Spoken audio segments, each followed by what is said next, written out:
አክብሮታይ ሰላምታችን በያላችሁበት ይድረስ የተወደዳችሁ የኢትዮ ፎረም ቤተሰቦች እነሆ የዕለቱን ዘገባዎቻችንን ከዚህ እንደሚከተለው ወደ እናንተ ማድረስ ጀመርን። አበይት ነጥቦቹን በቅድሚያም የፋኖ ኃይሎች ጀነራሉ ተገድለዋል ሲሉ ገልጿል። ይህንን በተመለከተ የተሰጠ ማስተባበያ የሚሆን ማረጋገጫ ባይኖርም እኒህ ጀነራል ተገደሉበት የተባለው እዝ አዛዥ ደግሞም ጽምዶን ጨምሮ ቀንበሮችን ሰባበርናቸው እያሉ ሲናገሩ ተደምጧል።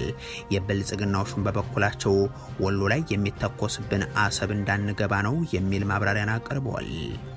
በቀዳሚነት በስፋት የምንመለከተው ጉዳይ ይሆናል።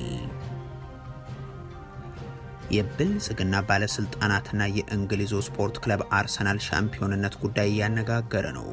ምክትል ጠቅላይ ሚኒስትሩ አቶ ተመስገን ጥሩነህ አርሰናልን ስለ ብልጽግናቸውና ስለ ጽናትም መቀስቀሻ አድርገው ሲያቀርቡ ተስተውሏል። በሌላ በኩል አብይ አህመድ የሀገሩን ወጣት ከተማ ገብቶ ስራን የሚያማርጥ መንገድም የሚዘጋ እያሉ ሲወርፉ ተሰምተዋል። እናንተም ትሰሙታላችሁ። የኤርትራው ፕሬዝዳንት ኢሳያስ አፈወርቂ ኢትዮጵያና የአፍሪካ ቀንድን ቀውስ አንስተው ፍርሃት የለንም ብለዋል። ሲንጋፖር ሊያደርጓት ስላስገነጠሏት ኤርትራ ሳይሆን ስለ አሜሪካና የምዕራቡ ዓለም ትንታኔ የሰጡበትን የነጻነት ቀንንም አሳልፏል። የኤርትራን 35ኛ የሀገርነት ቀንን ተከትሎ የተለያዩ አካላት መልእክት ማስተላለፋቸውን ሲቀጥሉ ህወሓትና የብልጽግናው ፕሬዝዳንት አማካሪም ይገኙበታል። እንመለከተዋለን። በደቡብ አፍሪካ ኢትዮጵያውያንን ያገቱ ኢትዮጵያውያን መያዛቸው ተሰማ። በሀገሪቱ ባለው መጤጠል እንቅስቃሴ ሳቢያ የሚሰቃዩ ኢትዮጵያውያን ባሻገር በራሳቸው ሀገር ዜጎች የሚደርሰው ጥቃት መነጋገሪያ ሆኗል። ሌላኛው መረጃችን ነው። የአሜሪካው ፕሬዝዳንት ዶናልድ ትራምፕ ተደራዳሪዎቻቸው ከኢራን ጋር ተጣድፈው ወደ ስምምነት እንዳይገቡ አዘዙ። የተወደዳችሁ የኢትዮ ፎረም ቤተሰቦች አብራችሁን ስትቆዩ እነዚህን እና ሌሎችን መረጃዎችን ታደምጣላችሁ። ሰናይ ቆይታ ይሆንላችሁ። የፋኖ ኃይሎች ጀነራሉ ተገድለዋል ሲሉ ገልጿል። ይህን በተመለከተ የተሰጠ ማብራሪያም ይሁን ማረጋገጫ ባይኖርም እኒህ ጀነራል ተገደሉበት የተባለው እዝ አዛዥ ግን ጽምዶን ጨምሮ ቀንበሮችን ሰባበርናቸው እያሉ ሲናገሩ ተደምጧል። የብልጽግናው ሹም ደግሞ ወሎ ላይ የሚተኮስብን አሰብ እንዳንገባ ነው የሚል ማብራሪያ አቅርበዋል። በአማራና ኦሮሚያ ክልል የተለያዩ ስፍራዎች የሚደረጉ ውጊያዎችና የሚፈጸሙ ጥቃቶችም ቀጥሏል። በሁለቱ ክልሎች መጠንና አይነታቸው ይለያይ እንጂም የኢትዮጵያውያንን ሕይወት የሚነጥቁ ቁሳዊ ውድመትን እያደረሱ ያሉት የተኩስ ልውጦች አሁንም እንዳሉ ናቸው። በኦሮሚያ ክልል ምስራቅ ወለጋ ባለፉት ሳምንታት የቀጠለ ውጊያም ተጠቃሽ ነው። በዞኑ ኪረም ወረዳ አጋሳና ድብቅ በተባሉ ቦታዎች ላይ ከሰሞኑ የተደረገው የተኩስ ልውጥ ከፍ ያለ ሰብአዊ ጉዳትን ያስከተለም ሆኗል። የፋኖ ኃይሎች ቃል አቀባይ አስረስ ማረ ባሰራጩት መልእክት ደግሞ ትናንት ከዚሁ ዞን መቀመጫ ወደ ጊዳያና በመንቀሳቀስ ላይ ያሉም አንዶ ሬዲቾ በተባለ አካባቢ የተፈጸመ የደፈጣ ጥቃትና የተቀሰቀሰው ውጊያን ተከትሎ የማዕከላዊ እዝ የኮር አዛዥ የሆኑት ብርጋዴር ጀነራል አስናቅ አይተነው ተገድለዋል ብሏል። የቀድሞ የቢቢሲ ጋዜጠኛና የኮሜን ወልዝ ፕሮፌሰር ማርቲን ፕራውትም እኒህ ጀነራል በቀጠናው በሚንቀሳቀሱና ራሳቸውን በፋኖ ስር በሚገልጹ ኃይሎች ተገድለዋል ሲሉ ጽፈዋል። ኢትዮ ፎረም እኒህ ወታደራዊ አዛዥ ላይ ተፈጸመ የተባለውን ጥቃት በተመለከተ በገለልተኝነት ለማጣራት ያደረገው ጥረት አልተሳካም። የሚመሩት ሰራዊታቸው ክፍል የሚሆን መከላከያውን በጉዳዩ ላይ የሰጠው ማስተባበያ የሚሆን ማረጋገጫ እስካሁን የለም። ነገር ግን እኒህ ወታደራዊ አዛዥ ከቀናት በፊት በዚሁ አሁን ተገደሉ በተባለበት አካባቢ የሚደረግን እሳቸው ጽንፈኞችና ሽብርተኞችን ማጽዳት ያሉትን የኦሮሞ ነጻነት ጦርና የፋኖ አካላት ላይ የሚደረግ ዘመቻን እየመሩ እንደሆነ አሳውቀው ነበርም። ብርጋዴር ጀነራሉ የማዕከላዊ እዝ ህዳሴ ኮር ዋና አዛዥ ሲሆኑም አንገርጉትንና ጌዳያን አካባቢዎች ላይ የሚደረገውን ውጊያ ከሚመሩት ውስጥ ይገኙበታል። ባሳለፍነው መስከረም ወር የማዕረግ እድገት አግኝተው የነበሩት እኒህ ጀነራል የሚገኙበት እዝን የሚያዙት ሌትናንት ጀነራል ዘውዱ በላይ ጋር ሆነው በቀጠናው የታዩትም ከቀናት በፊት ነው። ጀነራል ዘውዱ ጽምዶ ያሏቸውን ኃይሎችን ጨምሮ ጠላቶቻችን እንዳይጣመሩ አደረግናቸው፣ ሴራቸውን በጣጠስነው፣ ሞፈርና ቀንበርም ነጠቅናቸው እያሉ ሲናገሩም መደመጣቸው ይታወቃል። ምንም ነገር ማድረግ አይችሉም። ጽምዶ ቢሉ ምን ቢሉ ቀምተናቸው። የሚጠመድ በሬም የለም፣ ሞፈርም ቀንበርም አስቀድመን ቀምተናቸው። በየቦታው ቀንበሮች ተሰብረዋል። ያደረጉት ሴራ ሁሉ በጣሳችሁታል፣ በጣሰነዋል። ይህ ጽምዶ የተሰኘ አካልን በተመለከተ ከሰሞኑ ከመከላከያ ሰራዊቱ አመራሮች በኩል በተከታታይ የሚነገረው መግለጫ እንደቀጠለ ነው። ተሾመ ገመቹ የተሰኙት የሰራዊቱ የውጭ ግንኙነት ኃላፊ የሆኑት ወታደራዊ አመራርም እንደ ስም እናቀልጣቸዋለን የሚል ዛቻን ጨምሮ አቅርበው ነበርም። ጦራቸው እያቀለጠ ያለው ግን የሀገሪቱን አርሶ አደሮችን ቀየናም ንብረትን ነው። ባለፉት ተከታታይ ቀናት በሰሜን ወሎ ዞን ቆቦ ዙሪያ የተደረጉት ውጊያዎችን ተከትሎ የተፈጸሙ የከባድ መሳሪያ ድብደባዎች ሰለባ የሆኑ ነዋሪዎች ደግሞ ለዚህ ማሳያ ይሆናሉ። በውጊያ መንገድና ከተማ እየተጠረገላቸው ለምርጫ ቅስቀሳ ወደዚህ ወሎ ቀጠና ወግዴ የተጓዙት ምክትል ርዕሰ መስተዳድሩ አቶ አብዱ ሁሴን ደግሞም እዚህ ወሎ ላይ ጥይት የሚተኮስብን የባህር በሩን እንዳንጨብጠው ነው፣ ጊዜው ይርዘም እንጂ አሰብ መግባታችን አይቀርም እያሉ ሲያብራሩ ተደምጧል። ጠላቶቻችን እኛ ጋር በየቀበሌው ጥይት የሚያበዙብን፣ የጥይት ተኩስ የሚያበዙብን፣ ህዝባችን እንዲንጋላታ የሚያደርጉት የባህር በርና የወደብ ባለቤትነት ጥያቄን ወይም የመጠቀም ህጋዊ መብታችንን በአጠረ ጊዜ እንዳናሳካ እዚህ ወግድ እናስቀራቸዋለን ብለው ነው ጥይት እየተኮሱ ያሉ። እኒህ የብልጽግናው ባለስልጣን ከሰሞኑ ቅስቀሳ ካደረጉባቸው የወሎ ቀጠና ከተሞች ውስጥም ትናንት በመካነ ሰላም አስቀድሞ በቆቦ ዙሪያና በሌሎችም ስፍራዎች ጠንካራ ውጊያዎች ተደርገው ተፎካካሪ ለሌለበት ምርጫም ሰው እየተገደለላቸው ነው ጉዟቸውን ሲያከናውኑ የተስተዋሉት። የብልጽግናው ሹማምንትና የእንግሊዙ ስፖርት ክለብ አርሰናል ሻምፒዮንነት ጉዳይ እያነጋገረ ነው። ምክትል ጠቅላይ ሚኒስትሩ ተመስገን ጥሩነህ አርሰናልን ስለ ብልጽግናቸውና ስለ ጽናት መቀስቀሻ አድርገው ሲያቀርቡ ተስተውለዋል። በሌላ በኩል አብይ አህመድ ደግሞ የሀገሩን ወጣት ከተማ ገብቶ ስራ የሚያማርጥ መንገድም የሚዘጋ እያሉ ሲወርፉ ተሰምተዋል። ከሰሞኑ አርሰናል የእንግሊዙ ፕሪምየር ሊግ ዋንጫን ማንሳቱን ተከትሎ በርካታ የዓለም ሀገራት መሪዎች፣ ባለስልጣናትም ደስታቸውን ሲገልጹ አሊያም ለደጋፊዎቻቸው የእንኳን ደስ አላችሁ መልእክትን ሲያስተላልፉ ታይተዋል። የብልጽግናው ሰዎች ግን ልክ ከጦርነቶች ጥቅም እናገኛለን እንደሚሉት ሁሉ የእግር ኳስን እግር ኳሳዊ ባህሪ ብቻ አንስተው በደስታ መግለጫ ብቻ ሳይገቱም ለስልጣናቸው ይጠቅመኛል ያሉትን መልእክት ጭምር መቀስቀሻ አድርገው ተስተዋሉ እንጂ የሀገሪቱ ምክትል ጠቅላይ ሚኒስትር አቶ ተመስገን ጥሩነህ አንዱ ሲሆኑ ከ22 ዓመታት በኋላ አርሰናል የፕሪሚየር ሊጉን ዋንጫ መብላቱ የጽናት ማሳያ ነው ብለው አቅርበው ጥረት መንገዱ በህመም የተሞላ ቢሆንም በመጨረሻ ግን በጣፋጭ ድል ይካሳል፣ ታግላችሁ ስታሸንፉ ተች እጆች ለጭብጨባም ነቃፊ አንደበቶች ለሙገሳ እንደሚነሱ አሳይታችኋል እያሉ የብልጽግናቸው መቀስቀሻ አድርገውታል። ይህንን መልእክታቸውን ተከትሎ ታዲያ ምላሾችም ተሰጥቷቸዋል።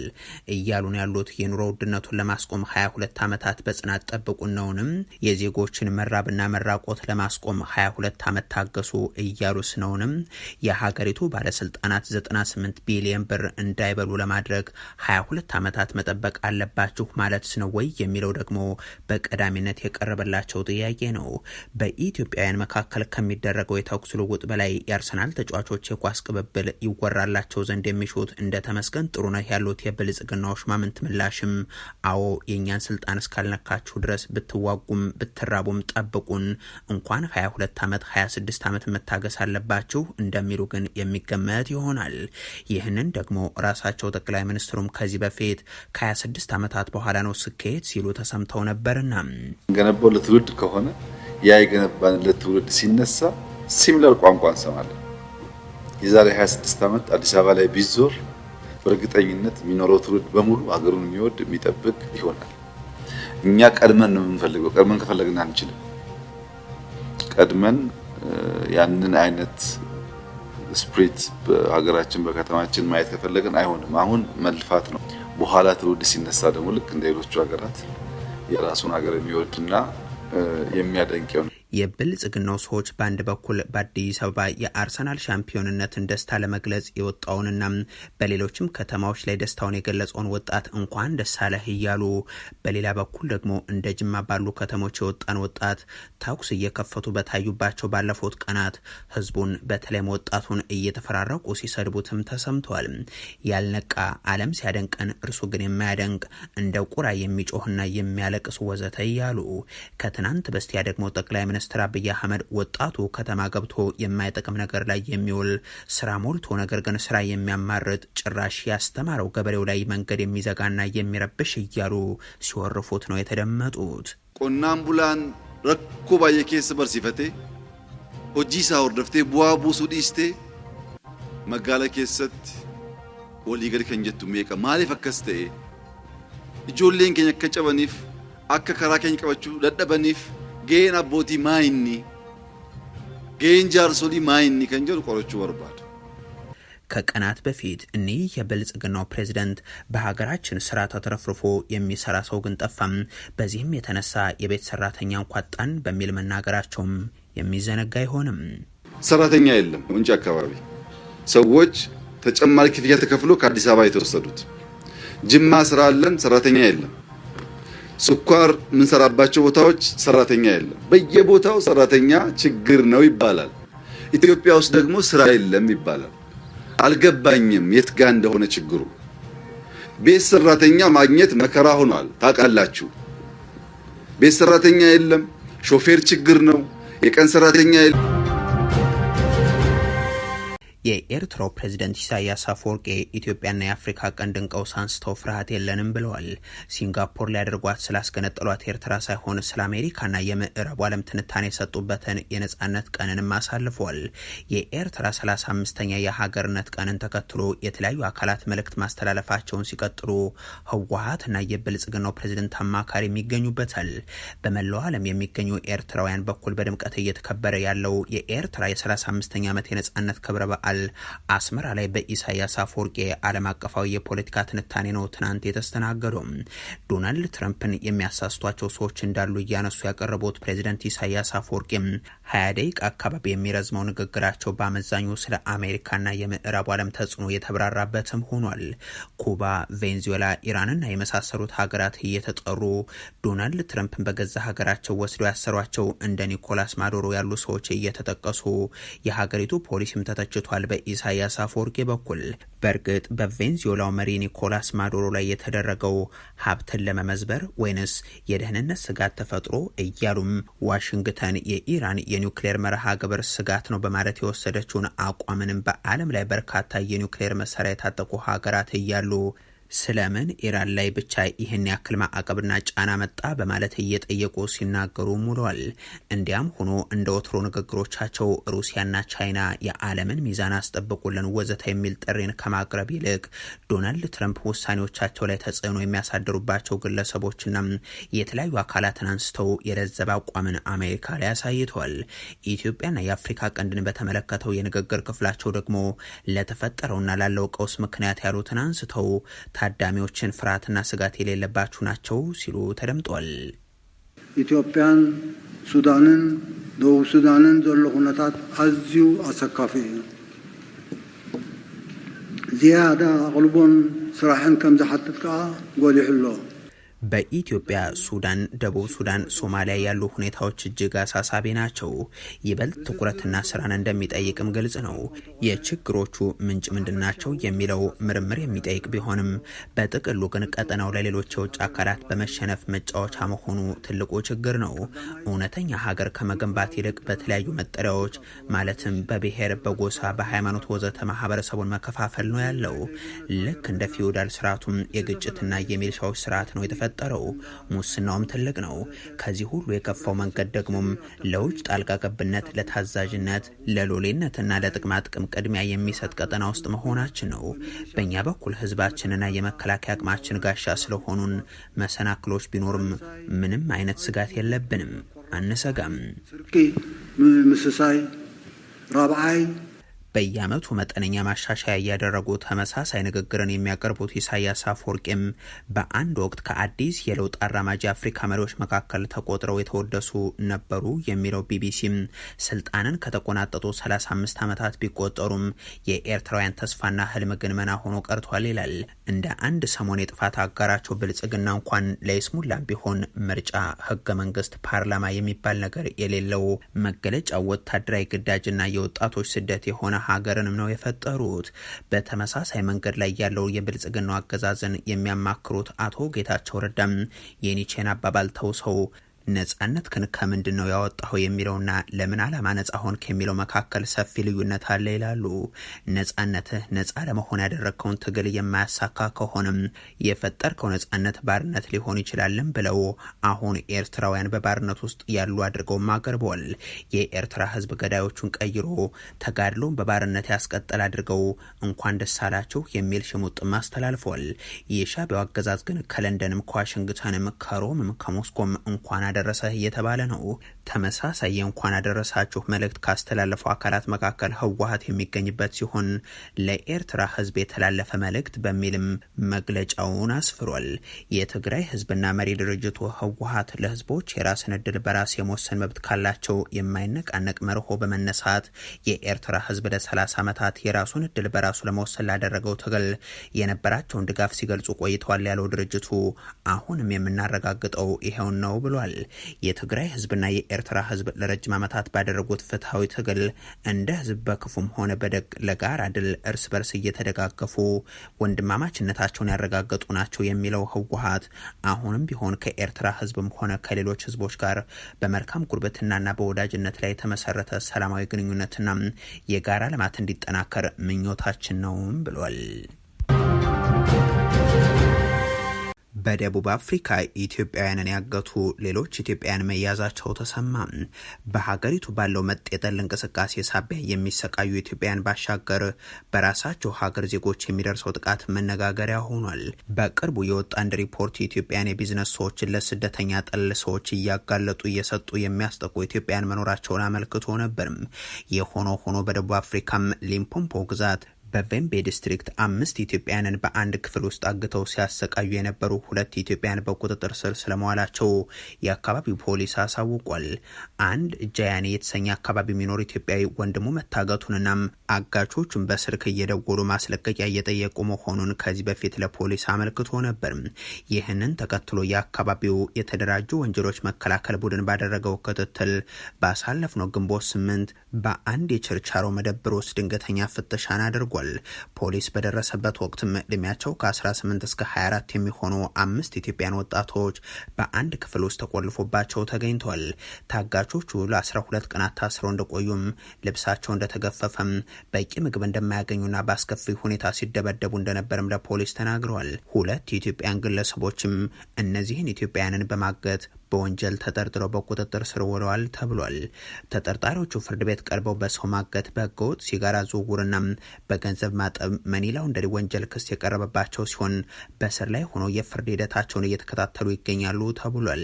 ፖሊስ ከዚህ ወንጀል ጋር ግንኙነት አላቸው ብሎ የጠረጠራቸው 2 ተጨማሪ ሰዎችን ለማደን ምርመራ እያደረገ መሆኑንም ይፋ አድርጓል። ከዚህ በፊት የወጡ ዘገባዎች በደቡብ አፍሪካ የሚገኙ ኢትዮጵያውያን በስደተኛ ጠል ደቡብ አፍሪካውያን ከሚደርስባቸው ግፍ በተጨማሪም የገዛ ወገኖቻቸው የሆኑ ኢትዮጵያውያን ከተለያዩ ቡድኖች ጋር በማበር ግፍ እንደሚፈጽሙባቸው ተገልጾ ነበር። እስር ቤት ጭምር ያሉ ኢትዮጵያውያን የገዛ ወገናቸውን በቅጥረኛ ነፍሰ ገዳይ እንደሚያስገድሉ፣ እንደሚያሳግቱና እንደሚያዘርፉ እዛው የሚገኙ ኢትዮጵያውያን ሲጠቁሙ ሰንብተዋል። የአሜሪካው ፕሬዚዳንት ዶናልድ ትራምፕ ተደራዳሪዎች ከኢራን ጋር ስምምነት ለመፈጸም እንዳይጣደፉ አሳስበዋል። ሁለቱ ሀገራት ጦርነቱን ለመቋጨት የሚያደርጉት ድርድር ወደ ማጠናቀቂያው እንደተቃረበ መነገሩን ተከትሎም ፕሬዚዳንት ዶናልድ ትራምፕ ተደራዳሪዎቻቸው ከኢራን ጋር ተጣድፈው ወደ ስምምነት እንዳይገቡ አዘዋል። በሁለቱ ሀገራት ንግግር እየተደረገበት ያለው የስምምነት እቅድ ከያዛቸው ነጥቦች መካከል የተኩስ አቁሙን ለ60 ቀናት ማራዘም፣ የሆርሙዝ ወሽመጥን በድጋሚ መክፈት፣ እንደዚሁም የኢራን የኒውክሌር ፕሮግራም በተመለከተ ተጨማሪ ድርድርን ማከናወን የሚሉት ይገኝበታል። ዶናልድ ትራምፕ በማህበራዊ ትስስር ገጻቸው ላይ ባሰፈሩ ጽሁፍም ንግግሩ ገንቢ በሆነ ሁኔታ እየተካሄደ መሆኑን አንስተው ሁለቱም ወገኖች ጊዜያቸውን መውሰድና በትክክል ማከናወን አለባቸው ብሏል። የአሜሪካ የመገናኛ ብዙሃን እንደዘገቡት ከሆነም ድርድር የሚካሄድበት እቅድ የመጨረሻው ስምምነት አይደለም። ይልቁንም ሁለቱ ሀገራት የተወሰኑ አጨቃጫቂ ጉዳዮች በኋላ ድርድር እንዲካሄድባቸው እንደሚፈቅድ ዘግቧል። ኢራን ላይ የተጣለው ማዕቀብ የሚነሳበት መጠንና ጊዜም፣ የታገደው የኢራን ገንዘብን የማስለቀቅ ጉዳይ፣ እንዲሁም አሜሪካም የቴህራንን የኒውክሌር ፍላጎት ለመገደብ ያላት ፍላጎት ለኋላ ድርድር ከሚታዩ ነጥቦች መካከል ናቸው። ይህ የስምምነት እቅድ ሪፐብሊካኖች ለሁለት የከፈለ ሲሆን አንዳንዶቹ ደግሞም ኢራን ላይ ለዘብተኛ አቋም እየተያዘ እንደሆነ በይፋ እየተናገሩ ናቸው። ዶናልድ ትራምፕ ባጋሩት መረጃቸው ደግሞም ኢራን የኒውክሌር መሳሪያ ልትሰራ እንደማትችል መረዳት እንዳለባት በአጽንኦት ተናግረዋል። ቴህራን የኒውክሌር ፕሮግራሟ ለሰላማዊ ዓላማ እንደሚውል በተደጋጋሚ ስትገልጽ ቆይታለች። የተወደዳችሁ የኢትዮ ፎረም ቤተሰቦች ለዛሬ ያሉን መረጃዎች ይህንን ይመስሉ ነበር። አበቃን። ቸር ያሰማን።